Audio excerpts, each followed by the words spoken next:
আসসালামু আলাইকুম, কি অবস্থা সবার? কেমন আছেন? আশা করি সবাই ভালোই আছেন। তো পূর্বের ভিডিওতে বেকারত্ব লাইফের অভিশপ্ত জীবন প্যাকেজটি অটোমেটিকলি লাইফে চালু হয়ে গিয়েছে, এই প্রসঙ্গে কথা বলেছিলাম। তো সময়ের সঠিক মূল্যায়ন না করাতে প্যাকেজটি অটোমেটিকলি চালু হয়ে গেছে। মেবি আমি 2019 থেকে 2022 পর্যন্ত সৌদি আরবে ওয়ার্ক পারমিট ভিসায় কাজ করেছি। তো আল্লাহর রহমতে মোটামুটি বেশ ভালো জায়গায় ছিলাম, বেশ ভালো টাকা ইনকাম করছি।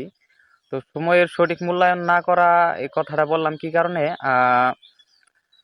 2022-এ যে আমি দেশে চলে আসি, সেটার কারণ হচ্ছে গিয়ে ভালো একটা কান্ট্রিতে মুভ করার জন্য।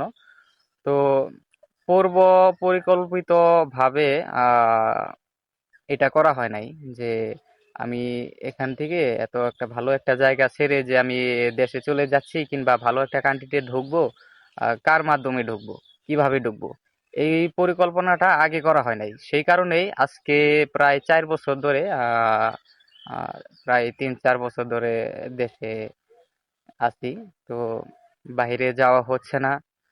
আহ, ঢাকার মধ্যে কিছুদিন কাজ করছি। তো যারা প্রবাসী, যারা বাইরে কাজ করছে, তারা কিন্তু আসলে দেশে আইসা মানে দেশের যে কাজগুলো এগুলো তাদের কালচারের সাথে যায় না কিংবা করতে পারে না, কারণ মোটা অঙ্কের টাকা যারা ইনকাম করে তাদের আসলে এই ধরনের কাজ সহজে শরীরের সাথে শুট হয় না। তো এই বিষয়টাই আহ এখন কি বলবো, এটাই হচ্ছে গিয়া যে কোনো কাজ করার আগে চিন্তা ভাবনা করা উচিত যে কাজটা কি আমার দ্বারা হবে কি হবে না। এটাই হচ্ছে গিয়ে একটা বিষয়। তো আশা করি সামনে হয়ে যাবে, ইনশাল্লাহ, আপনাদের দোয়া যদি সাথে থাকে। তো সবাই দোয়া করবেন আমার জন্য, যাতে ভালো একটা কান্ট্রিতে যাইতে পারি আবার পুনরায়। আর প্রবাসীদের জন্য একটা মেসেজ, যারা প্রবাসে এখন বর্তমানে অবস্থান করতেছেন, তারা কখনোই আহ, আমার মতো এরকম ভুল করবেন না।